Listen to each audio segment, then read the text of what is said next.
Subscribe करा महानुभाव प्रतितीपंथ चॅनलला व बेल बटन अवश्य दाबा लेटेस्ट नोटिफिकेशन प्राप्त करण्यासाठी। मी सरळ तुम्हाला प्रश्न केला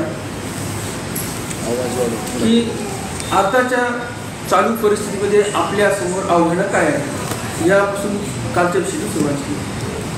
पण मला हा प्रश्न का विचारावासा वाटला? हा प्रश्न काय सोबतीचा होता का? तर मग या प्रश्नाची लिंक मग ब्रह्मविद्येमध्ये किंवा स्वामींच्या मुखातून काहीतरी शब्द आलेला पाहिजे, त्यावेळेस मी हा प्रश्न विचारला असेल, बरोबर की नाही? तर मग स्वामींनी असा कुठं उल्लेख केलेला आहे की जे काही देश वार्ता आहे, राज्य वार्ता आहे, समाज वार्ता, याचंही ज्ञान आपण ठेवलं पाहिजे, असं कुठे सांगितलेलं आहे बरं? तर या संदर्भामध्ये स्वामींनी सविता नाग नाथी वस्ती, आता ते कसं आहे, मला असं वाटतं की आपण जे सांगत आहोत ते प्रमाणभूत असावं कधी पण, कारण माझ्या यूट्यूब चॅनलवर तुम्ही बरेच प्रवचने ऐकले, त्यामध्ये मी शब्द जशाच तसे ग्रंथातले वाचतो आणि शब्दशः अर्थ करून सांगत असतो, म्हणजे जेणेकरून पुढील व्यक्तीला असं वाटू नये की या व्यक्तीने काहीतरी सोबतीचं सांगितलं, मनाचं सांगितलं। कारण तुम्ही तुमच्या डेली रुटीन मधला वेळातला वेळ काढून तुम्ही जर कोणती प्रवचन ऐकत असाल तर तुम्हाला एकदम शुद्ध तत्व तुमच्याकडे पोहोचले पाहिजे, प्रवचन व्यवस्थित पोहोचलं पाहिजे, नाहीतर मोकळं बोलायला बसले आणि तच फ केलं असं होते, वेळेवर आठवत नाही, मग एक होतं त्या दुसरंच माणूस सांगून टाकतो, बरोबर नाही? असं होऊ नये, त्याची तसदी बाळगून मी आतापर्यंत चॅनलवर अपलोड केले ते फक्त ग्रंथ अपलोड केले आहे। तर त्याच अनुषंगानं जशा जसं स्वामींच्या मुखातलं वाक्य तुमच्या कानावर पडावं म्हणून मी तुमच्या समोर आज ते जे चरित्र आहे सविता नाग नाथी वस्ती, ते चरित्र तुमच्या समोर प्रस्तुत करत आहे।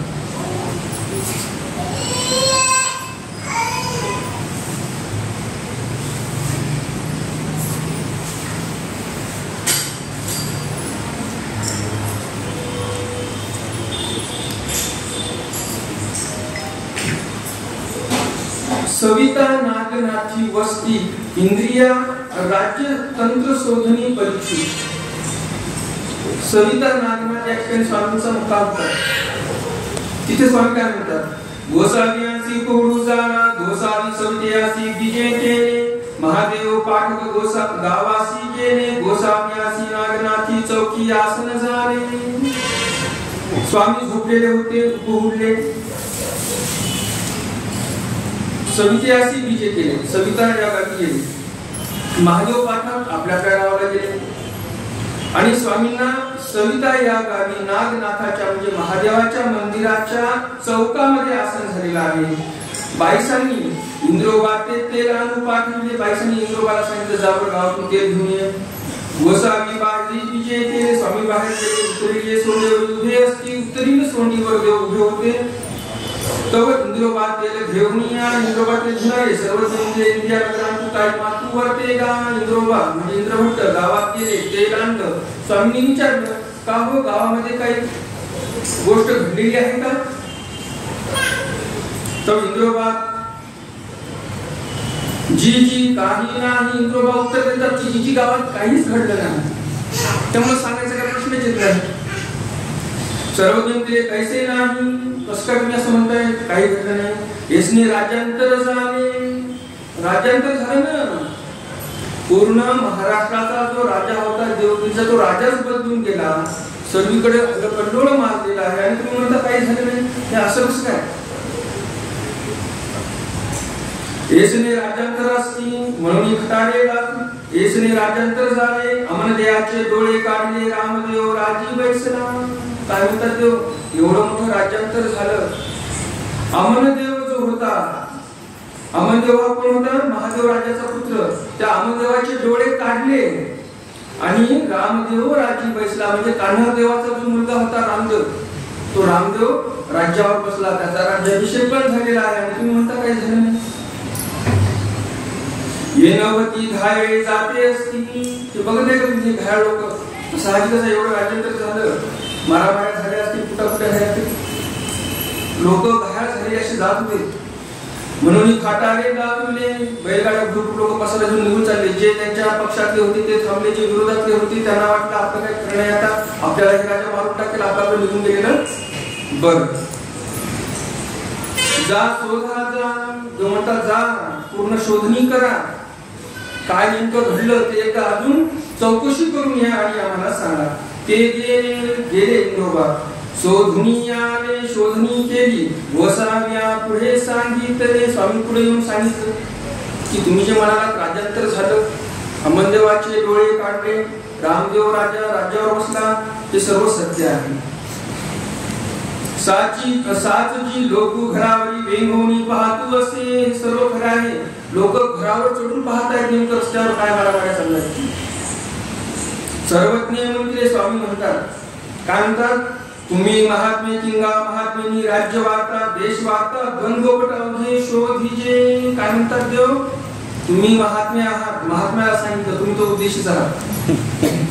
बरोबर की नाही? स्वामींनी महात्म्याला सांगितलं की राज्य वार्ता काय चालू आहे याचंही ज्ञान असणं गरजेचं आहे. देश वार्ता, राज्यामध्ये काय चालू आहे तर माहिती पाहिजे. देश वार्ता, आजूबाजूने काय चालू आहे, काय संकट येण्याची शक्यता आहे याचंही ज्ञान संन्याशाला असणं गरजेचं आहे. द्वंद्वपट, आता राज्य सांगितलं, देश सांगितलं, बरोबर. आता द्वंद्वपट म्हणजे काय, ज्या गावात तो महात्मा राहत आहे त्या गावामध्ये द्वंद्वपट म्हणजे पार्टिशन दोघांचं असतं, बरोबर की नाही. एखाद्या गावामध्ये 3 पार्ट्या असतात, पक्ष पडलेले असतात, फाळणी झालेली असते, कोणी 2 पक्षामध्ये विभागलेली जनता असते कोण्या गावातली, त्याला द्वंद्वपट म्हणतात. दुफळी ज्या गावामध्ये आहे तशा गावाची पण शोधणी केली पाहिजे. गावात गेल्यानंतर अनभिज्ञ गाव आहे, जसं दुपारी सांगितलं, आपण कशाला म्हणतात, गावोनी गावात जावे याला आठवण म्हणतात. आता साधू संन्यासी माणूस गावोनी गावात जात आहे, पुढच्या गावामध्ये कोणाचं द्वंद्वपट कसं आहे कोणाला माहिती आहे का? तुम्ही दोघं विरोधातले माणसं आहे, मला माहित नाही, मी अचानक आलो तुमच्यापाशी बसलो, 4-2 गप्पा मारल्या, हसला, बोललो, तुमच्यासोबत बसलो, थोडा वेळ तुमच्याशी घालवला. यांच्या मनात आलं बुवा तिथं बसले होते, त्या माणसाने बुवाच्या कानात काहीतरी घडला असेल, या बुवाला आपल्याला दाखवावं लागलं. हा बुवा दुसऱ्या जवळ जाऊन काहीतरी सांगेल माझ्याबद्दल मला, मग या बुवाला त्रास द्यायचा. द्वंद्वपट माहिती नसते, मग त्याच्यामध्ये जाऊन साधू फसतो. त्यासाठी द्वंद्वपट आपण जिथं गेलो तिथलं द्वंद्वपट माहिती असणे हे गरजेचं आहे. देवाने इथपर्यंत सांगितलं. काय काय सांगितलं, राज्य वार्ता, देश वार्ता, द्वंद्वपट हे सर्व शोधणी करायची. मग तेथ राहीजे, की जर संन्याशाला एवढी शोधणी एवढी माहिती ठेवायला सांगितली तर मग तुम्हाला किती माहिती असायला पाहिजे, सामाजिक ज्ञान असायला पाहिजे किंवा नाही. आपले शत्रू कोणाचे आपण ओळखलं पाहिजे की नाही, बरोबर की नाही. संन्यासाचे तर शत्रू कोणी नसतात. ज्यांना जीव घ्यायचा त्यांनी संन्यासाचा जीव घ्यावा, नसतं त्या तिसऱ्या दिवसाचा जीव एका दारू द्यायला. त्यांचं काय द्वंद्व होतं का दोघांचं, नाही. दारू पागल मग हातात तलवार होती, उगच फिरवली आले तर म्हणून सांगून म्हणून गेले तिसऱ्या दिवस. म्हणजे उपाध्यायावर तो भाव होता तो तिसऱ्या दिवस काढला, तिसऱ्या दिवस मध्ये आले, स्मृतीस्थळामध्ये आलेला आहे. काही दिवस सेवा शुश्रूषा केली, तिसऱ्या दिवसांची कुणी गेली, दामोदर पंडित. दामोदर पंडितांनी छान केलं नव्हतं, मी उपाध्याय म्हटलं दामोदर पंडित. तर दामोदर पंडित हे काही दिवस सेवा शुश्रूषा करतात तिसऱ्या दिवसांची, पण ते काही जगू शकत नाही, बरं निघावं लागल्यामुळे. तर हे द्वंद्वपट माहिती असणं गरजेचं आहे. देवाने वचनपत्र सांगितलेलं आहे, सिंधी नदी दंडियाच्या काठी वसावे. जिथं सिंधीचा प्रयोग जास्त आहे, म्हणजे नशाबाई जिथे जास्त होते तिथं थांबू नये. जिथं द्वंद्व जास्त आहे, भानगडी तंटे जास्त होतात तिथं थांबू नये, बरोबर की नाही. तर द्वंद्वपट अवघे शोधीचे तेच राहीचे की तेच जे सात्विक स्थान ते सेवा. संन्यासाला एवढं सांगितलेलं आहे. होकाजित यादी लागून गोसाव्यांची आज्ञा प्रतिपाळ करून आणि काय म्हणून श्री चरणा लागले तो बाईसी मडू झाडला. मग गोसावी म्हणा तू विजय केले अंक. तर अशा प्रकारे मग इंद्रोबांनी आज्ञेचं आम्ही प्रतिपालन करू असं सांगितलं की जिथं तिथं सर्व वार्ता आमची कानावर आम्ही ठेवणार, माहिती घेणार आणि नंतरच सात्विक स्थान भेटलं तरच तिथं राहणार, नाही तर पुढच्या गावी जाणार. तर आपल्याला हे सार्वजनिक जे ज्ञान आहे, कालच्या सत्रामध्ये मी जे काही बोललो, हे स्वामींच्या आज्ञेनुसार कालचं सत्र झालेलं आहे. आणि त्या अनुषंगानंच आज पण आपले जाधव बोलले. आणि आजच्या ज्ञानसत्रामध्ये जो काही विषय होणार आहे तो तर आपला चालू होणारच आहे. पण हे सांगणं गरजेचं होतं की तुम्हाला असं वाटू नये की एका धर्मसभेमध्ये अन्य वार्ता झाली, बरोबर की नाही, असं वाटणं. तर जे काही आपलं चालू आहे ते आपल्या शास्त्रावर धरून चालू आहे, एवढंच मला सांगायचं आहे.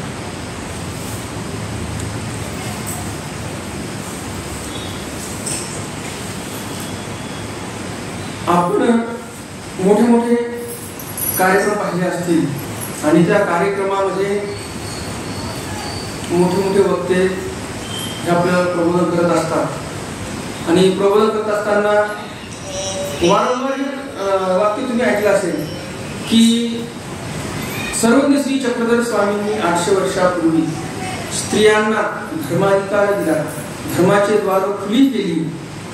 आणि जे महिलांचं विश्व होतं, चूल आणि मूल, याही व्यतिरिक्त यांना अधिकार आहे असं स्वामींनी हा अधिकार दिलेला आहे असं आपण बोलतो, बरोबर आहे. म्हणजे तुमचं म्हणणं असं आहे की बाबा स्वामीच्या पूर्वी अधिकार नव्हता. तर तुम्हाला एक सांगू इच्छितो, हा चुकीचा इतिहास जो आहे तो इतिहास हे विधान मिथ्या आहे. प्रमाणासह मला सांगितलं, असं अर्धवट बोलणार नाही. तर सर्वज्ञ श्री चक्रधर स्वामींनी स्वतः लीलाचित्रामध्ये उल्लेख केलेला आहे. कन्नगी, गार्गी, गिलाहुती ह्या विद्वान स्त्रिया पुराणात होऊन गेलेल्या आहेत. मग आता स्त्रियांना धर्माला अधिकार नव्हता, त्या विद्वान नव्हत्या पूर्वीच्या काळामध्ये, असं म्हणणं योग्य आहे का? स्वामी स्वतःच्या मुखाने म्हणतात की पुराणामध्ये पण विद्वान स्त्रिया होऊन गेले. बरं, तर पौराणिक काळ झाला तो, बरं जाऊ द्या, पौराणिक काळ होता तो. अलीकडच्या काळामध्ये पण आपल्याला उदाहरण आहे की स्त्रिया ह्या धर्माला अधिकारी होत्या. बरं, एवढं इथं जाऊ द्या, या विषयावर बोलेच. परंतु देवतेचे बहिर्याग असे काही आहेत की त्या बहिर्यागामध्ये जर त्या व्यक्तीला तो बहिर्याग चालू करायचा असेल, विशिष्ट एखादा यज्ञ आहे, तो यज्ञ चालू करायचा असेल तर धर्मपत्नी शिवाय तो यज्ञच करू शकत नाही. असेही नियम आहेत, असेही यज्ञ आहेत की नाही?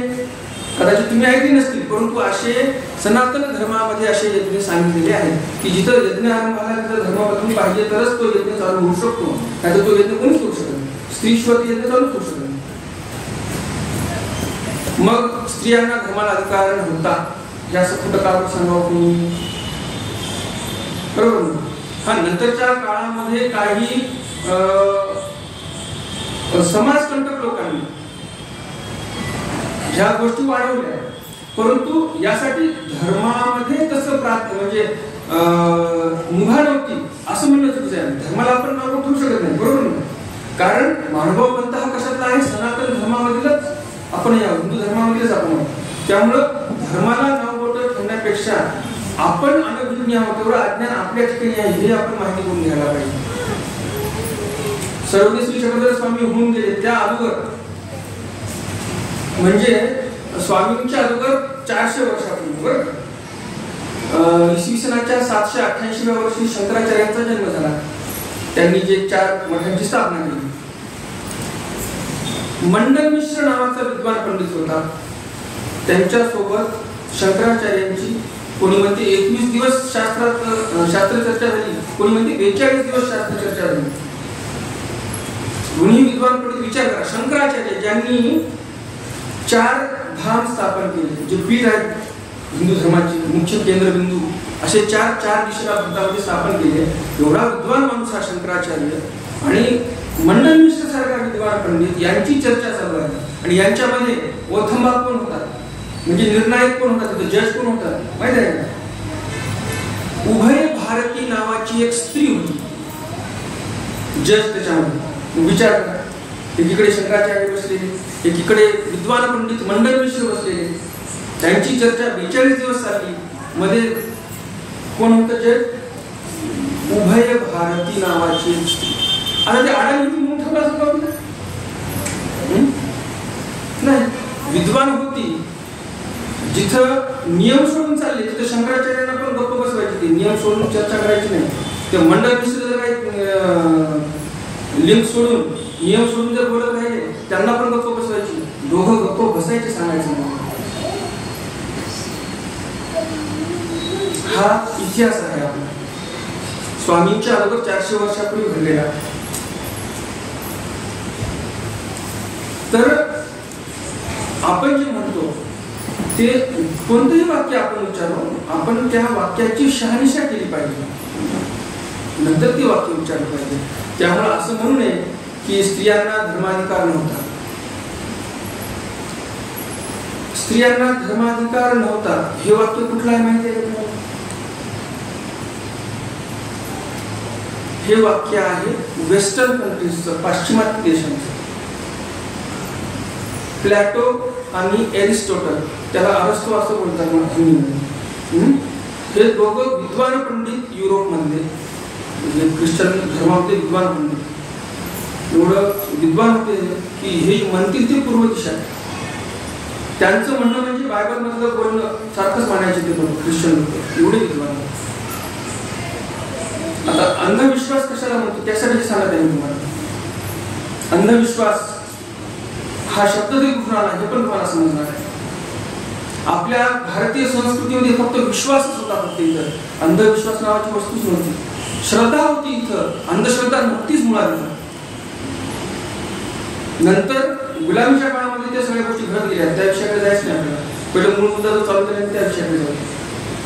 तर प्लॅटो आणि अरस्तोने हे सांगितलं होतं की जे काही राज्य आहे तिकडे युरोपचं, त्यामध्ये फक्त राजामध्ये आत्मा आहे आणि राणीमध्ये आत्मा आहे, बाकी आत्मा कोणामध्येच नाही. स्त्रियांमध्ये आत्मा नाही, पुरुषांमध्ये आत्मा आहे. बँकेचं अकाउंट उघडायचं असेल तर फक्त पुरुषांनी बँकेचं अकाउंट उघडावं. त्या बाईला जर काही पैसे टाकायचे असेल खात्यावर तर माणसाच्याच नावात अकाउंट राहावं, त्याच्या खात्यावर टाकावं. माणूस वारला तर त्या बाईला अधिकार नाही बँकेचं अकाउंट उघडायचा. हे सर्व गोष्टी घडलेल्या आहेत, खऱ्या आहेत. तर त्याला त्या बाईला अकाउंट कशाचं उघडावं लागायचं की बँकेमध्ये कोणाच्या नावानं, शेजारी कोणी माणूस राहत असेल त्यांच्या नावानं अकाउंट उघडायचं. मग याला विश्वास म्हणायचा की अंधविश्वास म्हणायचा की बाहेरमध्ये आत्मा नसतो. आणि एकीकडे सनातन संस्कृतीमध्ये काय म्हणतात, लक्ष्मी म्हणून मानतात, बरोबर की नाही? तर अंधविश्वास याला म्हणतात. मूळ शब्द हा आहे की ब्लाइंड ट्रस्ट. मूळ शब्द काय आहे, युरोपमधून काय शब्द आहे, ब्लाइंड ट्रस्ट म्हणजे अंधविश्वास. तिकडे लोक इकडे आले आणि नंतर तो शब्द इकडे घेऊन आले. मग अंधविश्वास, अंधश्रद्धा, नंतर मग तिकडं हा शब्द प्रयोगात आला. परंतु सुरुवात कुठली आहे तर तिकडली आहे, सुरुवात आहे. कारण पूर्वी श्रद्धा एवढी जबरदस्त असायची. स्वामींनी एक कथा सांगितलेली आहे चौरंगीनाथाची, बरोबर. चौरंग केला होता त्या व्यक्तीचा, मुलाचा. त्याने विश्वास ठेवला कोणाचा, गोरक्षनाथाचा. गोरक्षनाथ म्हटला बघ इथं तुला आणून ठेवलं. पहिलं सुरुवात सांगतो मला कथा कशी आहे.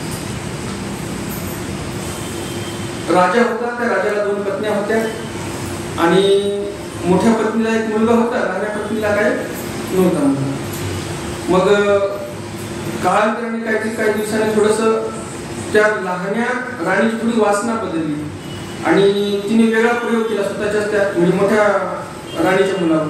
आणि मग त्या मुलाला तिला पटलं नाही, तू माझी आई असतो असं वागतो माझ्यासोबत. मग तिला वाटला हा प्रकार राजाला सांगितलं तर राजा मला माहीत नव्हता राज्याच्या. म्हणून या लहान्या राणीने जाऊन कान भरले राजाने की तुमचा हा मुलगा फार खराब आहे, घाण आहे, असा प्रयत्न केला असतो. असं मग राजाला कळलं. राजाला राग, मुलगा असतो तर काय झालं, कठीण दंड देणार. मग सर्व धर्मपंडित बोलवले, बंधकार ब्राह्मण बोलवले, ज्यांच्याकडे ते शिक्षा देण्याचे जे ग्रंथ असतात, कोणत्या अपराधाला कोणती शिक्षा. तर मग ते बंधकार ब्राह्मण बोलवले, पूर्ण ग्रंथ पाहिले तर म्हणे याला चौरंग करायचा. चौरंग करा म्हणजे काय, गुडघ्यापासून पाय कापायचे, कोपरापासून हात कापायचे, फेकून द्यायचं. ही शिक्षा कोणी दिलेली आहे पुन्हा छत्रपती शिवाजी महाराजांनी राज्याच्या पाठवाला दिलेली आहे. म्हणजे छत्रपती शिवाजी महाराज हिंदू धर्माच्या धर्मग्रंथांना मानणारे होते. येते नाही एवढं लक्षात. जे स्वामींच्या काळामध्ये स्वामींनी जी कथा सांगितली त्या कथेमध्ये पण हीच शिक्षा झालेली आहे, जर असं कोणी वागलं तर वाईट. आणि शिवाजी महाराजांच्या काळात पण चौरंग करण्याची शिक्षा देण्यात आली होती. त्यामुळं आपला धर्म सोडून आपले कायदे सोडून शिवाजी महाराज कधी वागले नाही. त्यामुळं छत्रपती शिवाजी महाराज म्हणजे धर्मनिरपेक्ष होते, सर्व धर्म समभाव मानणारे होते. त्या चुकीच्या भ्रमातून काढून टाकायच्या. तर राजाने आज्ञा दिली म्हणे अशा अपराधाला असा गुन्हा केल्यावर अशी शिक्षा आहे की त्याचा चौरंग करून टाकावा. स्वतःच्या मुलाचा चौरंग केला कुणी, राजाने आज्ञा दिली, हातपाय कापून टाकले, जंगलामध्ये फेकून टाकलं. तर त्याला काय विचार काय करू शकणार आहे? गुडघ्यापासून पाय गेले, कोपरापासून हात गेले, काय करणार आहे विचार?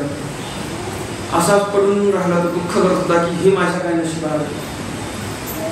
रस्त्याने जात होता गोरक्ष आणि जात असताना गोरक्षने पाहिलं, अरे पुत्र असं कसं काय झालं तुला?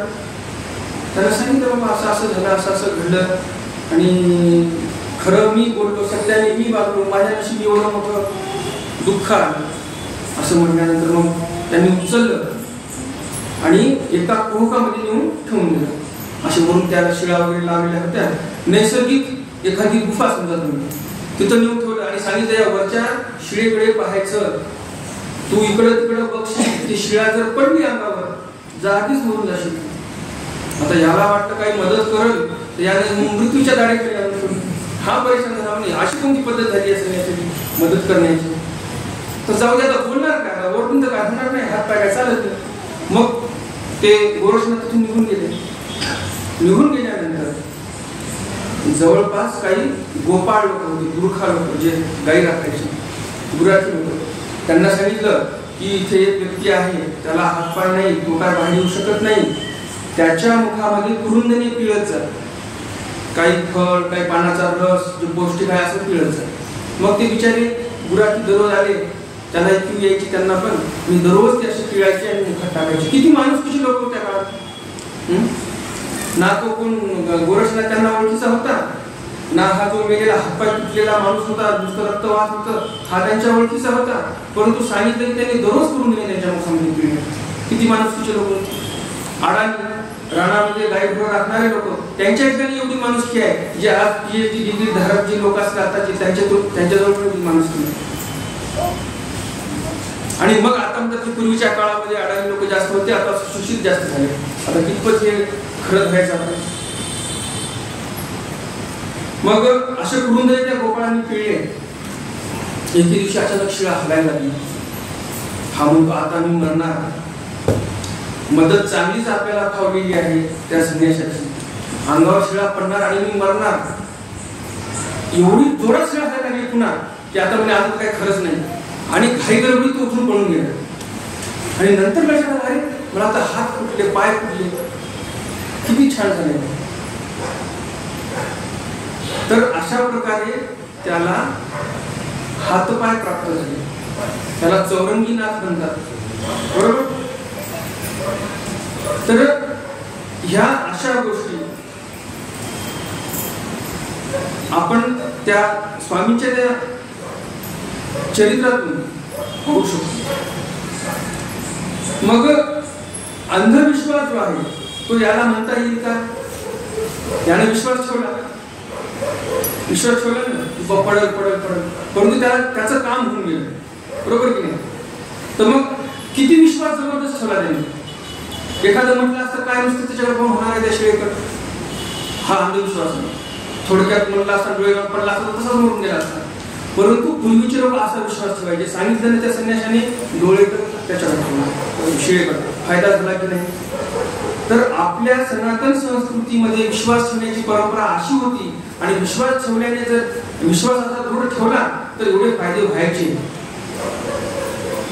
मग नंतरच्या काळामध्ये आता बाकीचे कर्मकांड तुम्हाला माहिती आहेत, लोकांनी नंतर काही पण आपल्याही पंथामध्ये चालू केलं जे चालू करायला नाही पाहिजे, सनातन धर्मामध्ये पण चालू केलं जे करायला नाही पाहिजे. हा आपल्या लोकांचा दोष आहे, धर्माचा दोष नाही. धर्म चांगलंच सांगत असते कधी, पण धर्म कधी वाईट सांगत नसतो. त्यामुळं जर काही चुकत असेल तर ते कोण चुकत आहे? आपण माणसं चुकत आहोत. धर्म कधीही चुकत नाही. त्यामुळं सनातन धर्मामध्ये अंधश्रद्धा किंवा अंधविश्वास आहे असं म्हणणं चुकीचं आहे. बरोबर. दुसरी गोष्ट अशी येते आपल्यासमोर की आपण धर्माचरण करतो, परंतु आपले नातेवाईक काय म्हणतील, टोळेधारे काय म्हणतील याचा विचार करतो. किंवा जे काही शाळेमध्ये कॉलेजमध्ये जाणारे विद्यार्थी आहेत त्यांना असं वाटते चार चौकामध्ये आपण कसा पिशवीतून आपल्या बॅगमधून विशेष काढावा, नमस्कार करावा. कोणाला लाज वाटते, कोणी करतात ते चांगली गोष्ट आहे, परंतु काही जणांना लाज पण वाटते की काही काय करायचं, कोणी विचारलं काय सांगायचं. बरोबर की नाही. तर या संदर्भामध्ये एक छोटीशी कथा सांगतो. एक राज्य होतं मोठं छान. त्या राज्यामध्ये एक विहीर होती. त्या विहिरीचं पाणी सर्व राज्यातील लोक प्यायचे. आणि राजाचा जो राजमहल होता त्या राजमहलामध्ये फक्त राजासाठी, राणीसाठी आणि तिथला जो स्टाफ आहे त्या राजमहालाचा त्यांच्यासाठी पाणी होतं त्या विहिरीचं.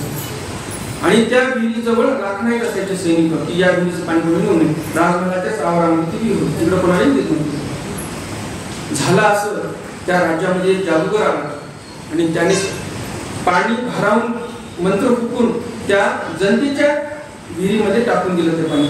आणि गावामध्ये सांगितलं जो कोणी या विहिरीचं पाणी पिईल तो पागल होणार असं सांगितलं. तो निघून गेला. लोकांनी काय केलं नाही, काही लोकांना खरं वाटलं, काही लोकांना खोटं वाटलं. ज्यांना खरं वाटलं ते म्हणजे जाऊ द्या, तू नका या विहिरीचं पाणी आपल्या घरात पाणी तिथून नसतं. ज्यांच्याकडे पाणी नव्हतंच ते जे पाणी घेऊन आले पिलं ते लागले वेळेसाठी करायला पागल झाले. मग काही वेळ दुसऱ्या लोकांनी पण वाट पाहिली, दुसरं पाण्याचा स्रोत नसल्यामुळे लोक त्याच विहिरीचं पाणी सर्वजण प्यायला. पूर्ण राज्य काय झालं, वेड झालं, पागल झालं. आता वेड्यामध्ये वेड्याला कधी कोणता दुसरा माणूस वेडा वाटतो का? कधीच वाटत नाही. आता त्या राज्यातील सर्व लोकांना वाटायला लागले की आपण एकदम नॉर्मल आहोत. आता राज्याच्या त्या विहिरीमध्ये तो तांत्रिक पोहोचू शकला नाही पाणी टाकण्यासाठी, त्यामुळे राजा शहाणा राहिला, राणी शहाणी राहिली, मंत्री शहाणा राहिला आणि सर्व राज्य पागल झाले. राजा बघायला तर आपल्या गावामध्ये काहीतरी वेगळाच खडकंडोळ मारलेला आहे, पागल लोक जास्त झाले काय. तर मंत्रीनं थोडस मागोवा घेतला राज्यामध्ये. पाहिलं तर काय सर्व पागल झाले. मंत्र्यांनी सांगितलं राजाला की हो म्हणे सर्व पागल झाले. कसं काय झालं काय माहिती. दुसऱ्या दिवशी सकाळी राजाच्या त्या मेन प्रवेशद्वाराच्या समोरच मोठी सभा होती, सर्व जनता जमा झाली. म्हणे आपण सर्व राज्यातील लोक शहाणे आहोत, राजाच आपल्यापेक्षा वेगळा वागत आहे. म्हणजे राजा आपला पागल झालेला आहे. राजाला अधिकार नाही राज्यपदावर राहण्यासाठी. ज्या राजाला पदच्युत केलं पाहिजे, आपण ताबा घेतला पाहिजे राजमहालाचा. राज्यकारभार आपण चालवला पाहिजे, आपल्यापैकी एकाने चालवला पाहिजे. आपण आपल्यापैकी एक मुखिया एक राजा असं ठरलं. राजाच्या कानावरती ऐकायला आलं. राजा म्हणजे अवघड झालं, आता काय करायचं. रात्रभर विचार केला काय करायचं. महामंत्र्यांना सांगितलं मला या समस्येवर उपाय पाहिजे, मला दुसरं काय माहिती, मला एवढं राज्य सोडून कुठं जायचं नाही, तुम्ही धंदाला सोडून कुठं जायचं आपण. सोबत घेऊन जातो म्हटलं तरी लोक घेऊन जाते तिथे तुम्ही जाऊ दिलं नाही. काय करायचं. मग रात्रभर राजाने विचार केला, मंत्र्याने पण विचार केला. दुसऱ्या दिवशी मंत्री पोहोचला. मंत्री येऊन राजापाशी उभा राहिला. राजा म्हटला काय उपाय सुचला सांगा फक्त. मंत्री म्हणतो उपाय सुचला पण तुम्ही ते उपाय अवलंबणार का. राजा म्हणतात उपाय तर सांग. मंत्री म्हणतो मी रात्रभर विचार केला, रात्रभर झोप नाही मला, एक उपाय सुद्धा जास्तीचं सांगू नको, पण उपाय काय सुद्धा ते सांग लांबण लावून. म्हणजे उपाय एकच आहे, आपल्या एखाद्या सेवकाला पाठवा, त्या विहिरीचं पाणी यांना बाहेरचं आणि आपण पिऊन घेऊ, आपण त्यांच्यासाठी घेऊन घेऊ. पागल म्हणजे ते पण आपल्याला राजा मानतील. असं म्हटल्यानंतर राजा काय फार स्वाभिमानी नव्हता. राजा म्हणे एवढं राज्य वैभव सोडण्यापेक्षा चला पिऊन घेऊ, काय हरकत नाही. म्हणजे वेळ प्रसंगी धनवैभव सुटल्या जात नाही, पागल व्हायला तयार नाही. मग त्या महामंत्र्याने एका माणसाला पाठवलं, पाणी बोलवलं, पाणी पिऊन घेतलं सर्वांनी. मग राजा पण पागल, महाराणी पण पागल आणि महामंत्री पण पागल. आणि मग हे वेडे चाळे करायला लागले. मग राज्यातले सर्व लोक म्हणे आपला राजा ठीक झालेला आहे, आता याला पायउतार करण्याची गरज नाही. आता याच्यातून घ्यायचं काय आपल्याला. त्या राजाने सन्मानाने जीवन जगणं ठरवलं असतं तर तो सगळं सोडून निघून गेला असता, तो दुसऱ्या राज्यात जाऊन शाण्यासारखाच राहिला असता, मोलमजुरी करून खाऊ लागला, बरोबर नाही? परंतु त्याने काय ठरवलं, जसं असेल तसं पागल होऊन जगू, परंतु राज्य बघून ठेवायचं नाही, बरोबर नाही? या कथेच्या माध्यमातून मला तुम्हाला एवढंच सांगायचं आहे की आपल्याला देवधर्म समजलेला आहे, आपण राज्यासारखी मागे आहे माणसं, आपण शहाणी आहोत. बाकीचे जे नातेवाईक म्हणतात की देवधर्म करू नये, हे पागल झाले, हे काय काळे रंग कपाळाला लावत बसतात, असे काही लोक नातेवाईक सोयरे म्हणतात, बरोबर की नाही? तर मग या प्रसंगावर मग तुम्हाला पागल व्हायचं, त्यांच्यासारखं त्या राजासारखं त्या जनतेमध्ये मिसळून जायचं, त्या आपल्या नातेवाईकासोबतच राहायचं आणि देवधर्म सोडून द्यायचा, की आपली वेगळीकता ठरवायची, आपल्याला स्वाभिमानाने आपल्या धर्माचं आचरण करायचं, हे आपल्याला ठरवायचं आहे.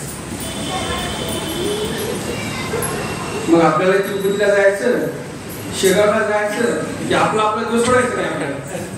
मग त्यांच्यासोबत मिसळायचं म्हटलं तिकडे जावं लागेल ना तुम्हाला, बरोबर ना? आपला देवधर्म, आपली एकनिष्ठ भक्ती सोडून तिकडे जावं लागेल. मग ते लोक म्हणतील, हा आमच्यातलाच झाला, हा शहाणा झाला, एरवी म्हणजे पागल झाला, बरोबर की नाही? त्यामुळं बहुमत वेड्यांचं असलं म्हणून शहाण्याने पागल व्हायचं नसते. लोकशाही काय सांगते, वेड्यांचं बहुमत झालं तर आपणही वेडे झालो पाहिजे. लोकशाही हे शिकवते आपल्याला. लोकशाहीमध्ये कोणत्या तत्वाला धरून लोकशाही चालत नसते. लोकशाही जर द्वापर युगामध्ये कुरुक्षेत्रावर असती, मतदान केलं असतं तर श्रीकृष्ण महाराज जिंकले असते का? 18 अक्षविसेने जर याच्यात दुर्योधनाकडे मतदान केलं असतं, मग काय झालं असतं? कोण जिंकलं असतं? दुर्योधन अटकला असता. म्हणून लोकशाही कोण्या तत्वाला धरून नसते. उद्या जे आता सध्या अल्पसंख्याक आहोत, आम्ही अल्पसंख्याक आहोत म्हणणारे लोक जे आहेत, उद्या ते वाढले की मग काय काय होईल ते काल आपण वर्णन केलेलं आहे, सगळं सांगितलं मी तुम्हाला. भरपूर काही सांगितलं, सिंध, पंजाब, पाकिस्तान वगैरे वगैरे भरपूर सांगितलं, बरोबर? तर म्हणून आपल्याला शहाणं राहायचं आहे, तर आपल्याला आपल्या तत्वाचा सखोल अभ्यास असणं आवश्यक आहे. आपण नित्यदिनीच्या जीवनामध्ये पाहतो, एक वचन आहे स्वामींचं. स्वामींनी त्या वचनामध्ये सांगितलेलं आहे, स्वप्न लटिके सुचाते. स्वप्न हे खोटं असते, त्यामधून जी सूचना मिळालेली आहे आपल्याला ती मात्र खरी असते. आता या वचनाला ग्राह्य घेऊन बरेच आपले भोळे भाबडे जे काही वासनिक मंडळी आहे, ते दिवसातून 10 स्वप्न सांगत बसतात की असं स्वप्न तसं स्वप्न पडलं, याचा अर्थ काय, त्याचा अर्थ काय, त्याला उपाय काय, याला उपाय काय, मग याचा अर्थ कसा, मग आता याच्याने काय करावं लागेल का? मग आता एखादी बाबा लोक भेटली तुम्हाला की असं काहीतरी मला सापच दिसला स्वप्नामध्ये, काळ सर्प 11,000 दर्शन. कशाला सांगायचं? साप तुम्हाला, तुम्ही मनामध्ये चिंतन केलं तुम्हाला दिसलं. मनी असे ते स्वप्नी दिसे, स्वप्नाचा प्रकार असतो, हा पण एक प्रकार आहे स्वप्न. तर मग आता स्वप्न हे खरं ठरते. ते कसे स्वप्न असतात?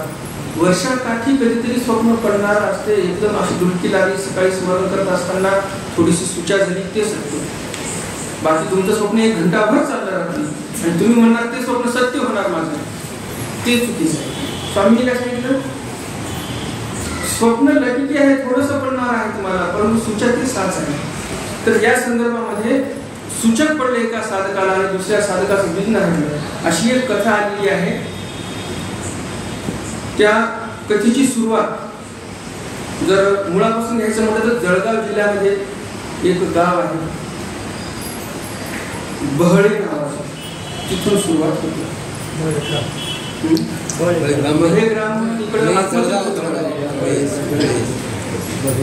तर एक विद्वान पंडित ज्योतिषाचार्य होते. बहळे नावाचं जे काही राज्य होतं, त्या राज्यामध्ये एक राजा होता. त्या राजाच्या दरबारी एक उत्तम दर्जाचा ज्योतिषचारी होता. तो ज्योतिषचारी एवढा भारी की त्याला असे एकदम विचित्र विचित्र तिथीवर आणि नक्षत्र त्याला माहिती असायची की या तिथीवर, या नक्षत्रावर असं केलं तर असं अगदीच कार्य घडू शकते, असं त्याला माहिती असायचं. आणि विद्वान माणूस म्हटल्यानंतर पाय ओढणारे लोक सोबत राहणारच. त्याला कसं दूर करता येईल राज्यापासून, राज्याच्या मर्जीच्या बाहेर कसं घालता येईल, याला कसा याचा घात करता येईल, हे करण्यासाठी कट कारस्थान करण्यासाठी राज्यसभेमध्ये ते विरोधी राहणारच. तर मग हे जे ज्योतिषाचार्य होते यांनी राजाला सांगितलं, राजे हो, अमक्या अमक्या विशिष्ट तिथीवर तुम्ही जर मेनाची मेघ केली, कशाची मेघ, मेघ किती नरम असते, हाताला जपते मेघ, त्या मेनाची मेघ केली आणि खडकावर जर तुम्ही ती रोवली आणि घनाने जर मारलं तर त्या खडकाला पडून ते मेनाची मेघ आतमध्ये शिरेल. त्या तिथचं तेवढं सामर्थ्य आहे. सर्वांना आश्चर्य वाटलं की असंही असू शकते ना. लोक म्हणाले नाही असं शक्य नाही. ते म्हणजे आहे असं शक्य, जर नाही झालं असं मला सुळीवर चढवा म्हणून एवढा कॉन्फिडन्स. आता लोकांना वाटलं की विरोधात होते, आता हा तावडीत सापडला, आता याचा आपल्याला घात करता येईल. मग त्या ज्योतिषाचार्याने सांगितलं, या दिवशी या वेळेला ह्या तिथीवर आणि या नक्षत्रावर तिथं ते काम करायचं.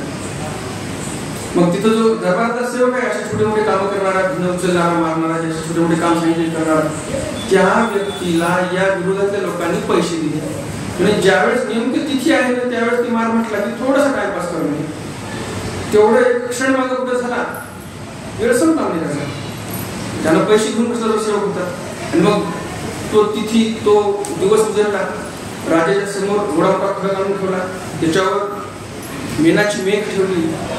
मेघ ठेवल्यानंतर तो वेळ बघत होता, तिथीची वेळ झाली की लगेच त्यानं हुं केलं ज्योतिषाचार्याने, की याने काय केलं, घन हातात ठेवलेले आहे ना, घन उचलला, असा मागे केला आणि हुं म्हणून मग मारला. तो जेवढा सामर्थ्याचा क्षण होता तिथीचा तो चुकला, क्षण चुकला आणि घाव बसला. मेन चपटल झालं, मेघ काय आतमध्ये गेली नाही. सगळे लोक हसायला लागले, म्हणजे याला आता सुईवर द्या. आता करणार काय, जुन्या काळामध्ये बॉन्ड पेपर धनीधन नव्हतं, शब्दाला मान होता. आजकालचे लोक रजिस्टर करून 4-4 प्लॉट 30 प्लॉट 4 वेळा विकतात, बरोबर की नाही. तर पूर्वीच्या काळामध्ये शब्दाला मान होता. तो ज्योतिषाचार्याने शब्द मी दिलाय, मला सुईवर चढव. त्याची पत्नी गर्भवती होती. आता इकडं बाप चालला सुईवर, त्या लेकराला काय बिचारा पोटात नाही, ज्याला सुईवर देण्यात आलं. बिचार पोरग झालं, पोरग जन्माला आलं, पुढे चालून मुलगा झाला. आणि मग थोडस मोठं झाल्यानंतर मग तो विचारायला लागला, आहे ना आई बाप कुठे आहे. तर आई काय सांगणार मग आता लहान लेकराला काय सांगायचं. थोडस मोठं झाल्यावर मग आईने त्याला काय काय घडलं हे सांगितलं. त्या पोराचं नाव होतं नारायण, नारव्यास पण म्हणायचं. सर्व ऐकलं आणि त्याला फार दुःख झालं. म्हणे माझ्या वडिलाला ज्यांनी मारलं त्यांना मी मारणार. त्याच्या मनामध्ये प्रतिशोधाची भावना उत्पन्न झाली. नारव्यास गवळी गेले बंगाल, बंगाली विद्या शिकून आले आणि मग गेले राज दरबारामध्ये, जिथं त्यांचे वडील जाऊन बसायचे तिथं गेले. आणि मग म्हणतात, राजे साहेब तुमचं सर्व राज्य या तिथीवारी या दिवशी पाण्यामध्ये बुडणार आहे. जशी द्वारका बुडाली तसं तुमचं राज्य बुडणार आहे. लोकांनी परिचय विचारला, त्यांनी परिचय दिला, सर्वांनी ओळखला. हा म्हणे बरं बरं बरं म्हणे, म्हणजे बाप गेला तरी पोराला अकल आली, तुला मारायची वेळ आली साईड, बरं ठीक आहे तुला मारतो. विरोधात मनात मग असं म्हणल्यानंतर म्हणे जर नाही झालं तर माझ्या वडिलांना जे दिलं तेच मला करायचं. म्हणे जर तुमचं राज्य बुडालं नाही तर माझ्या वडिलांना जे दिलं तेच मला करायचं. मग असं म्हटल्यानंतर सर्व म्हणतात ठीक आहे. मग विशिष्ट तिथीवर जो ठरला होता त्या तिथीवारी यांनी जे काही मंत्रतंत्र शिकून आला होता तिकडनं ते सर्व मंत्रतंत्राचं आव्हान चालू केलं आणि अचानक तिथं पूर यायला लागला पाण्याचा. राजा म्हणजे अवघड झालं, चला निघा म्हणजे राजदरबारातून बाहेर सर्व काहीतरी उंच ठिकाण, मला उंच ठिकाणी जायचं आपल्याला. उंच ठिकाणी गेले, उंच ठिकाणी तिथपर्यंत असं पाणी वर यायला लागलं. पुन्हा आम्ही आता पुढे एक टेकडी दिसत आहे चांगली, तिथं जावं लागेल आपल्याला. ते नारोव्यास गवळी जे होते ते सोबतच होते, राजाच्या सोबत होते, विरोधी पक्षातले जे होते ते सोबतच होते त्या गडीवर, एका टेकडीवर. आणि मग ते जसे आता हे असे धोकेबाज लोक जे असतात ना, पटापट साथ सोडून पळून जात असतात. तसंच यांनी काय केलं, राजाला उडी मारण्याच्या पटापट उड्या मारल्या पाण्यामध्ये, पोहत आपण पुढच्या टेकडीवर जाऊ. राजा उडी मारणार तेवढ्यामध्ये नारळव्यासांनी त्यांचा हात धरला. कोणाचा? राजाचा. तुम्ही उडी मारणार म्हणजे सर्व मिथ्या आहे. त्यांच्या डोळ्यावर फक्त जादू झाली, पाणी नाही, काय नाही, काय तुमच्या डोळ्यावर झाली जादू. ते सर्व नंतर त्यांनी कमी केलं ते विद्येनं. परंतु टेकड्यावर त्या पोरांनी, त्या विरोधातल्या लोकांनी ज्यांनी त्यांच्या वडिलांचा घात केला, त्या लोकांनी सर्व उड्या मारल्या, ते मेले. मग ते सर्व पूर्ववत करून टाकलं त्या नारळासोबत. अशा प्रकारे त्यांनी त्यांच्या वडिलांचा जो काही धोक्याने घात केला होता विरोधातल्या लोकांनी, त्यांचा बदला घ्या. आता बदला तर घेतला. राजा खुश झाला, म्हणे मलाही माझ्या मनामध्ये सल होती त्या गोष्टीची, मला मग राजा चल तुला 200-300 एकर जमीन बक्षीस मध्ये देऊन टाकतो. ते बक्षीस मध्ये जमीन भेटलेली होती आता पण त्या गावी लोकांनी सर्व कब्जा करून टाकली. या बहरे नावाच्या गावामध्ये आताही त्या नारळबळी नावाच्या आहे. नारळबळी म्हणजे आपल्या मानवामध्ये विद्वान पुढे सम झाले.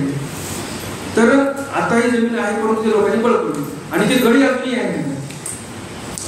तर मग आता यांच्या मनामध्ये दुःख निर्माण झालं की बाबा प्रतिशोधाच्या त्या भावनेने मी तर हिंसा केली तर पापाला काय माफ नाही, पाप तर लागेल मला.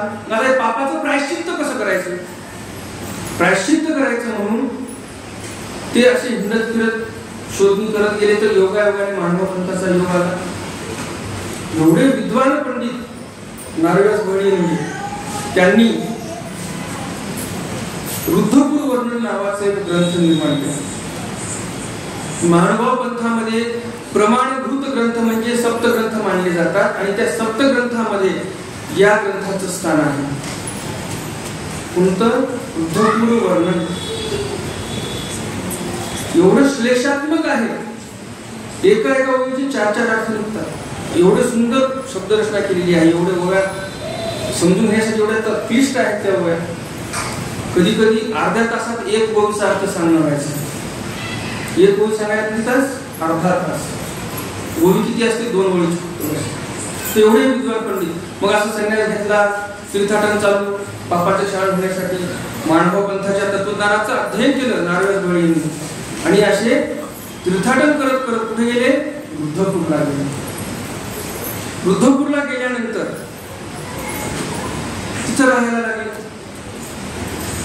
आणि इकडे नांदेडची एक नवीन घटना इकडं रूप घेत होती.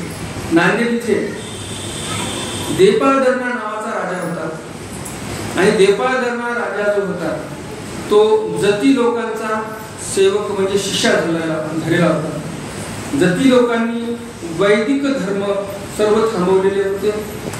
ब्राह्मणांना संध्यावंदन करण्यासाठी अधिकार नव्हता, कारण त्या जती लोकांनी ब्राह्मणांना शास्त्रार्थामध्ये पराजित केलं. आणि तुमचा धर्म तुम्ही इथं नांदेड शहरात किंवा नांदेड परिसरात आचरू शकणार नाही असं सांगितलं. ब्राह्मण लोक परेशान झाले. विद्वानातले विद्वान ब्राह्मण चर्चा करून थकले, कोणीही जिंकू शकले नाही. आणि आपले जे काही क्रिया आहेत संध्यावंदनाचे ते चालू करू शकले नाही. त्या नांदेडमध्ये विद्वान पंडित नावाचे मुनिबास होते. मुनिबास देशपांडे, विद्वान ब्राह्मण. परंतु ते विद्वान ब्राह्मण अगोदरच मानव पंथाचे अनुयायी होऊन संन्यास घेऊन निघून गेले होते. म्हणून विद्वान म्हटलं तर ब्राह्मणांमध्ये एकही मुलगा नाही. आणि म्हणून विद्वान नसल्यामुळे ब्राह्मणांना सर्व देवधर्म सोडून द्यावा लागला. तर आंघोळही करण्यासाठी त्यांना मुलगा नव्हता. मग हे सर्व त्रस्त होते. मग आता करायचं काय? म्हणे मुनिबास पाहिजेत आपल्याला सध्या. आता कुठे असतील जे म्हणजे मानव पंथाचे अनुयायी झाले? शोधा त्यांना. त्यांचं नाव मुनिबास नांदेडकर. स्थळ पक्षाच्या जे स्थळाची पोथी आहे, पक्षाची पोथी, त्याच्यामध्ये 24 पक्षकारांमध्ये मुनिबास नांदेडकरांचं नाव आहे. एवढे विद्वान पंडित तिथे कर्मराठीमध्ये पण आणि मानव पंथामध्ये आले तर पक्षकारांमध्ये त्यांचं नाव येते. एवढे विद्वान. मग मुनिबास नांदेडकरांचं शोधाशोध चालू झालेली आहे. शोधाशोध केलं आणि मुनिबास नांदेडकर कुठे आहे ते समजलं. मुनिबास नांदेडकरांना विनंती करून घेऊन आले सर्व ब्राह्मण लोक. आणि मग नांदेडमध्ये पुन्हा धर्मसभा बसवली. राजाला सांगितलं आमचे हे विद्वान पंडित होते, तुमच्या चर्चेच्या वेळेला आमच्याजवळ नव्हते, त्यामुळे आम्ही हरलो. आता जर मुनिबास नांदेडकर चर्चेमध्ये हरले तर मात्र आम्ही हार पत्करतो. नंतर आम्ही कधी कोणालाही बोलवणार नाही आणि शास्त्र चर्चेला बसवणार नाही असं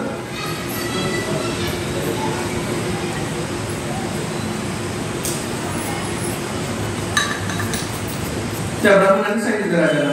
राजाकडे काही हरकत नाही, त्याला एक तुमचं मानून घेऊ. आता जती पण मग तयार झाले, कारण जती लोकांना माहित होतं हे काय जिंकणार आहे माझ्याकडे. मग पुन्हा शास्त्रार्थ चर्चा करण्यासाठी बसले.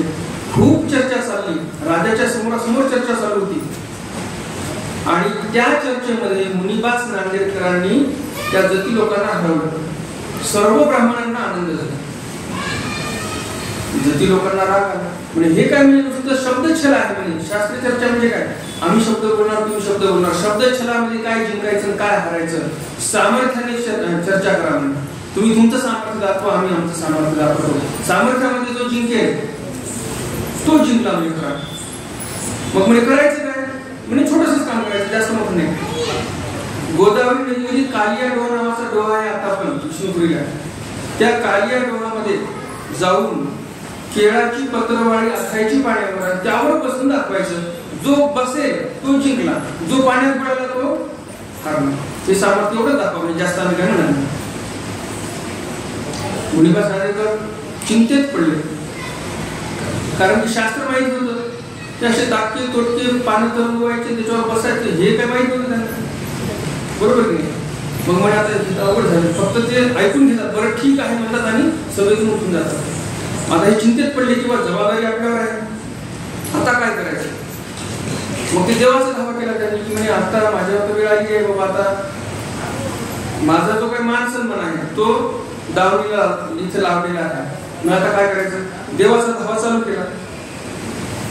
असा देवाचा धावा चालू केल्यानंतर देवाने सुचार जाणवली. कोणाला, नारोव्यास बहळीला जाणवलं. कुठं, उद्धवपूरला जाणवलं की लवकर जा, एक भक्त संकटात आहे. जायचं कुठं, नांदेडला जायचं. 3 दिवसात नांदेड गाठलं. कुणी, नारद 3 ते 4 दिवसात नांदेड गाठलं. तिथं आले, भेटीगाठी झाल्या. तर मुनिबास नांदेडकर म्हणजे मोठे माणसं. आणि मग जे काही क्षेम वार्ता आहे ती झाली. नारेवास बळे म्हणे मला जाणवलं म्हणूनच मी इकडे आलेला आहे. आणि आता तुम्ही चिंता काय करू नका, ते सर्व चिंता आता तुमची मी घेतली. म्हणजे आता ते चिंता आहे, तुम्ही तिथं विधिअनुष्ठान काय करायचं करायचं. बरं म्हणजे ठीक आहे. मग आता वार ठरलेला होता, दिवस ठरलेला होता. त्या दिवशी जाऊन गोदावरीच्या नदीमध्ये कालिया डोहामध्ये जाऊन पाण्यात केळाचं पान टाकून त्याच्यावर बसायचं. मग नारेवास बळे म्हणतात की पान टाकण्याचं काम माझं बने, मी तुमच्यापाशी उभा राहतो, तिथं पान टाकू, तुम्ही काही घाबरायचं नाही. सरळ यायचं आणि त्याच्यावर बसायचं. मुनिबास नांदेडकर ठीक आहे बाबा. मुनिबास नांदेडकरला विश्वासच बसत नव्हता, हे सांगत आहे बाबा पण होईल खरं की नाही. तरी आता ते देवावर विश्वास होते, त्यांचं चालू होतं. नारव्यास बळी जाऊन कालिया डोहामध्ये केळीचं पान अथरतात. तिथं राजा जती लोक सर्व आलेले असतात, कारण जतींनीच ते टास्क दिला होता ना की एवढं काम करून दाखवायचं. मग राजा तिथे आलेला होता जज म्हणून. राजा म्हणे चला कारवाई चालू करा. मग नारव्यास बळी समोर गेले, पान टाकलं, मुनिबास नांदेडकरांना बोलवलं. मुनिबास नांदेडकर आले आणि त्या पानावर बसले. पान बुडालं नाही. सर्व आश्चर्यचकित झाले. मुनिबास नांदेडकर पण म्हणतात आहे हे कसं काय शक्य झालं, परंतु झालं. नारव्यास चिंता करतो आम्ही. मग जितक्या वेळ बसायचं होतं तेवढ्या वेळ बसून दाखवलं आणि केळीच्या पानावरनं मुनिबास नांदेडकर उतरले. आता म्हणजे जतींना बसू द्या. आता साहजिकच आहे, जतीने स्टार्स दिला तर तिथं बसू शकणार होते, बरोबर ना. पण तिथं नारव्यास बळी होते थांबले. ते त्यांनी त्यांचे मंत्र उच्चारले. जती लोकांनी ते पत्रवाळी वर करण्यासाठी केळीचं पान वर तरंगावं म्हणून त्यांनी त्यांचे मंत्र तंत्र सगळे प्रयोग केले आणि जाऊन बसण्याचा प्रयत्न केला. नारव्यास बळींनी एकच मंत्र फुकला, पत्रवाळीत पाण्यात आणि जती लोक पण पाण्यात.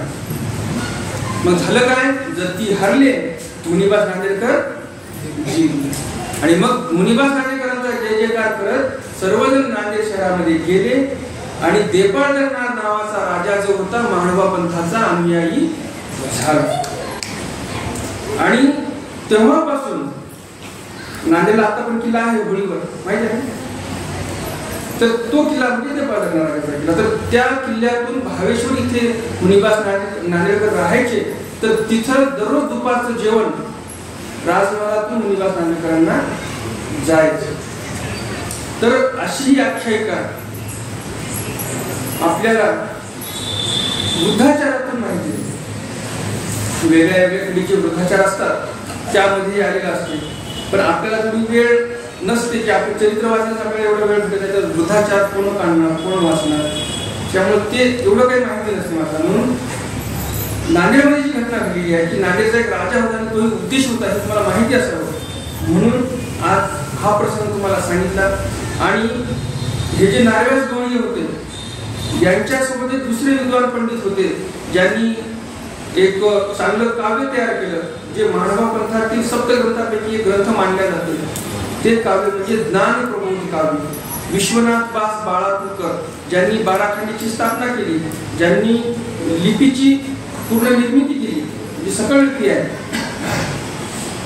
त्या सर्वांचे निर्माते म्हणजे ज्ञान प्रबोधकार विश्वनाथ बास बाळापूरकर. या दोघांची ज्यावेळेस भेट झाली, दोघांनाही असं लक्षात आलं की काव्य शैलीमध्ये नार्वेस गवळी काय कमी नाही आणि विश्वनाथ बास बाळापूरकर हेही काव्य करण्यामध्ये काही कमी नाही. दोघंही विद्वान आहेत काव्य तयार करण्यासाठी. दोघांच्याही लक्षात आलं. त्यावेळेस मग त्यांनी म्हटले किंवा तुम्ही एवढे विद्वान कुशळ आहात, हातोहात अशा ओव्या तयार करायचे, बोलता बोलता ओवी तयार व्हायची त्यांची. तर म्हणजे तुम्ही एखादा चांगला ग्रंथ निर्माण करा, आम्ही चांगला ग्रंथ निर्माण करतो.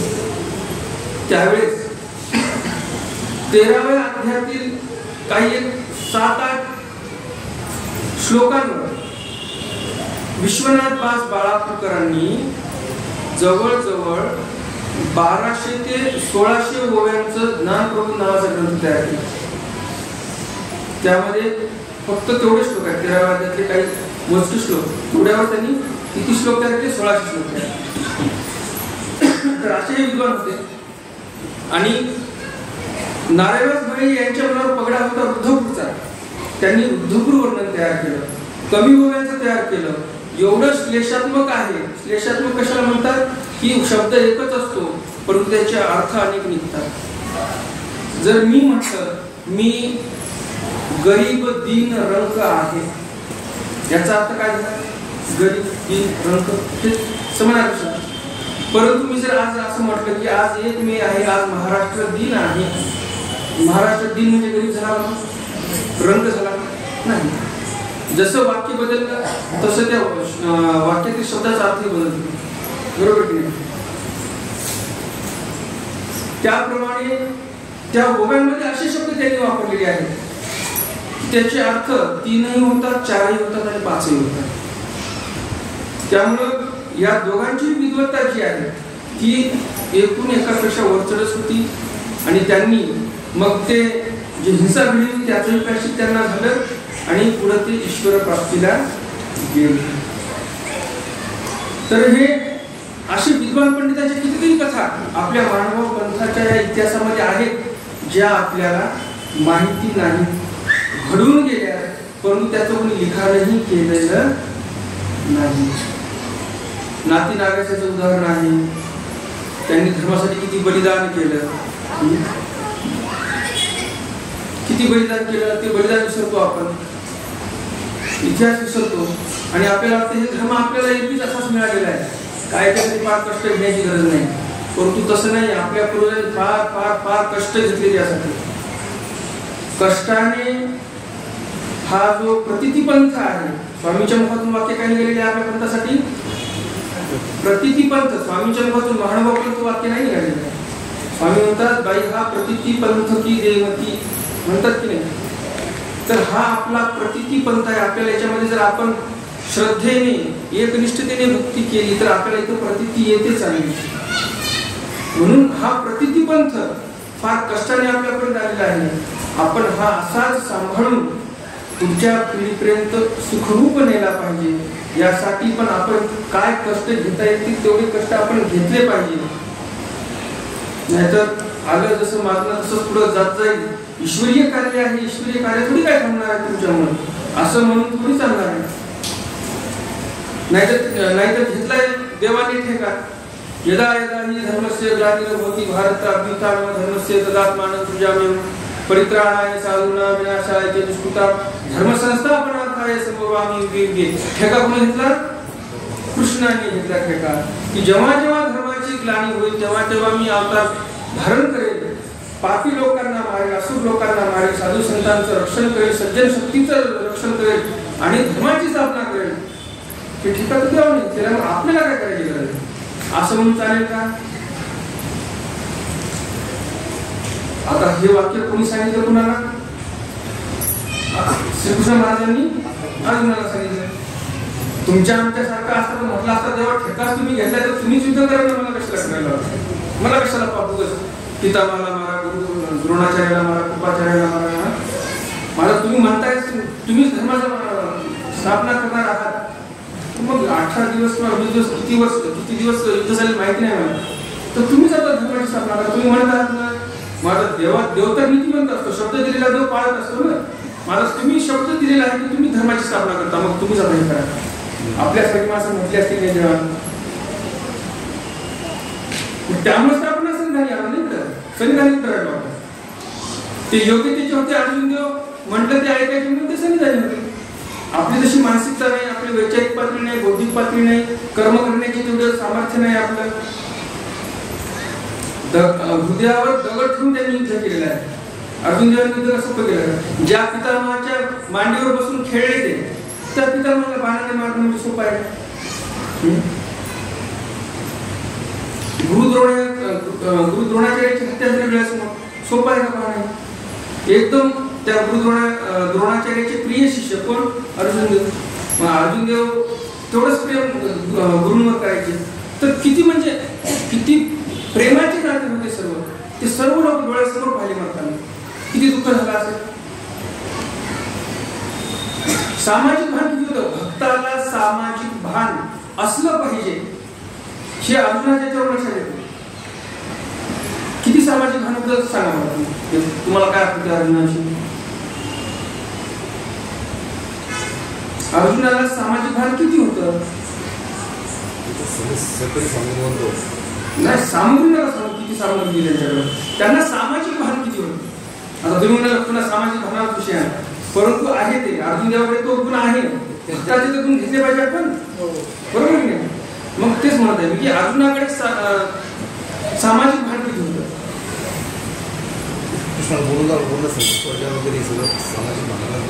कसं कसं यांना जर मानतो निर्माण होईल सामाजिक ज्ञानाला समाजाचा विचार केला, बरोबर. दुसरे एक मिथ्या विधान आहे आपल्या संस्कृतीमध्ये बोलल्या जाते की पूर्वी पती मेला म्हणजे पत्नीला सरणामध्ये टाकून द्यायचं, ते जावंच लागायचं, सती जावं लागायचं. तर हे जर विधान सत्य असतं तर तुम्ही विचार करा त्या कौरवांचं किती सैन्य मेलं? 11 अक्षौहिणी सैन्य मेलं. तर महाभारतामध्ये भागवतामध्ये कुठेतरी उल्लेख आहे का की 11 अक्षौहिणी स्त्रिया सरणामध्ये पडून मेल्या आहे का? नाही. तर हा सारासार विचार केला पाहिजे आपण की सनातन धर्मामध्ये ही कुप्रथा होती आणि ही कुप्रथा मग इंग्रजांनी बंद केली, म्हणजे इंग्रजांचं महिमा म्हणणं. हे असे षडयंत्र चालतात, प्रोपगंडे लोक चालतात. राजाराम मोहन राय म्हणतात, तो इंग्रज म्हणतात, असं पण आहे. राजाराम मोहन रायांनी पण काम केलं, पण ही परंपरा चालू कशी झाली? जोहर करावे लागले राजपुतांना, स्त्रियांना. तिथून चालू झाली ती परंपरा. कारण जे यवन लोक होते त्यांचं क्रौर्य, त्यांची क्रूरता भारताच्या इतिहासामध्ये कोणीही अनुभवली नव्हती. एवढी भयानक क्रूरता. जसं तुम्ही उदाहरण दिलं सुरुवातीला, शिवाजी महाराजांच्या पाया पडले मॉमेडियन जर सांगितलं तिला सोडून द्या. शिवाजी महाराज जर असते तर कानाखाली वाजवले असते, ज्यांनी सोडून दिलं. शिवाजी महाराजांचा राज्याभिषेक एकदम तोंडावर येऊन ठेपलेला. कोण होते? सेनापती कोण होते? वीरामोहिते नंतर झाले. कोण होते सेनापती त्यावेळेस? राज्याभिषेकाच्या अगोदर शिवाजी महाराजांचे सेनापती कोण होते?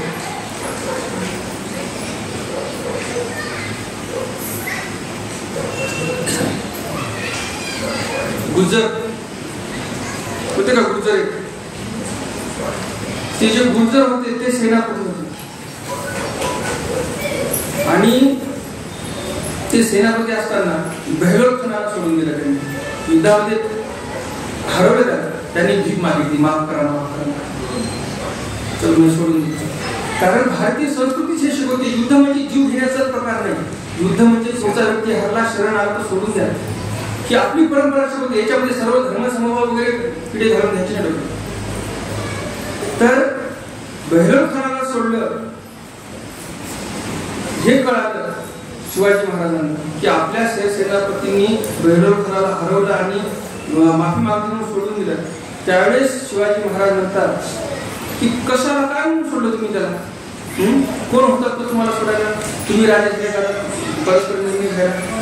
तो म्हणे सापाचं पिल्लू आहे, पिळून डसणारच, त्याला मारल्याशिवाय, त्याला खतम केल्याशिवाय मला तोंडच जात नाही. असं वाक्य शिवाजी महाराजांचं संदेशाद्वारे त्यांना मिळालं. आणि असं वाक्य कानावर पडलं की यांना फार राग. आणि तो प्रसंग जो घडला त्या प्रसंगावर मग एक काव्य तयार झालं. वेडात मराठी वीर दौडले सात, सातच निघाले आणि बेहलोल खानाच्या छातीवर जाऊन तुटून पडले, कापाकापी झाली. तिथं बेहलोल खान होताच. बेहलोल खानाने चुकी नाही केली, क्षमादान दिलं नाही. म्हणजे जाऊ दे बाबा, याला आपल्याला जीव सोडून दिला, आपला याला बांधून ठेवा रे बाबा, जाऊ द्या, ठेवा बाजूला बांधून, याला सोडून देऊ आपण, नंतर राग शांत करायला. त्यांना आपल्याला जीवदान दिलेलं आहे असं म्हटला का तो बेहलोल नाही. त्यामुळं आपले संस्कार आहेत ते क्षमा मागितली तर क्षमा करणे. परंतु ज्यावेळेस एखाद्या गुणाची अतिशयता होते, अति होते, त्यावेळेस ते गुण दोषात रूपांतरित होत असतात, हे लक्षात ठेवायचे. 17 बार क्षमा अरिदल को ऐसी भूल न अब होती, हे वाक्य पाठ केले होते शिवाजी महाराजांनी. पृथ्वीराज चव्हाण 17 वेळा सोडून देतात गजनीला, बरोबर. 18व्या वेळेला पृथ्वीराज चव्हाण हरला, फक्त एकदा हरला, त्यांना सोडलं का? तर हे इतिहासाचं ज्ञान शिवाजी महाराजांनी करून घेतलेलं होतं पूर्वीचं. पण म्हणजे शिवाजी महाराज म्हणजे रामाचं सगळं राज्य चालवणार नव्हते. रामाप्रमाणे राज्य चालवणारे जेवढे काही पूर्वज होऊन गेले शिवाजी महाराजांच्या अगोदर, ते यवनांपुढे टिकू शकले नाही. परंतु श्रीकृष्ण महाराजांच्या नीतीने मग शिवाजी महाराजांनी राज्य करणं चालू केलं. त्यावेळेस शिवाजी महाराज यवनांपुढे टिकले, जशाच तसं उत्तर दिलं. कारण श्रीकृष्ण महाराजांची नीती काय, जशाच तसं. अर्जुन म्हणायचा कर्णाला कसं मारू, तो निहत्त आहे, हातात शस्त्र नाही. देव म्हटल्याने तुझ्या पोराला म्हणलं, त्यावेळेस तुझ्या पोराच्या काय शस्त्र होतं का? 10 महारथी लोकांनी मिळून मारलं तुझ्या पोरांना. त्यावेळेस त्यांनी नीतीचा विचार केला. वेळोवेळी डोस द्यावे लागत होते श्रीकृष्ण महाराजांना अर्जुनाला. गीतेचा डोस तर मोठा बूस्टर डोस दिला होता, परंतु वेळोवेळी हे डोस द्यावा लागला. तेव्हा कुठं अर्जुन देव जिंकले, पांडव जिंकले, धर्म जिंकला, धर्माची स्थापना. तर अशा ह्या गोष्टी असतात. जे प्रसंग आपल्या डोळ्यासमोर येतात त्याचा सारासार विचार आपण स्वतःहून केला पाहिजे. आपल्याला देवाने बुद्धी दिलेली आहे, त्या बुद्धीचा प्रयोग आपण केला पाहिजे. मी जे तुम्हाला सांगितलं हे माझं तुम्ही ऐका, मी म्हटलेले सत्यच आहे असं बांधील कोणीही नाही. माझं मी जे बोललेलं आहे ते तुम्ही ऐकाच असं म्हणणार नाही. पण मी जे सांगितलेलं आहे त्यावर तुम्ही तुमचं चिंतन करा, जे योग्य वाटेल ते घ्या. काही शंका निर्माण झाल्या तर शंका विचारा. तुम्ही पटलंच नसलं तर मग तुम्ही तिकडं, आम्ही बरोबर. आपला संपला, काही विचार असेल विचार.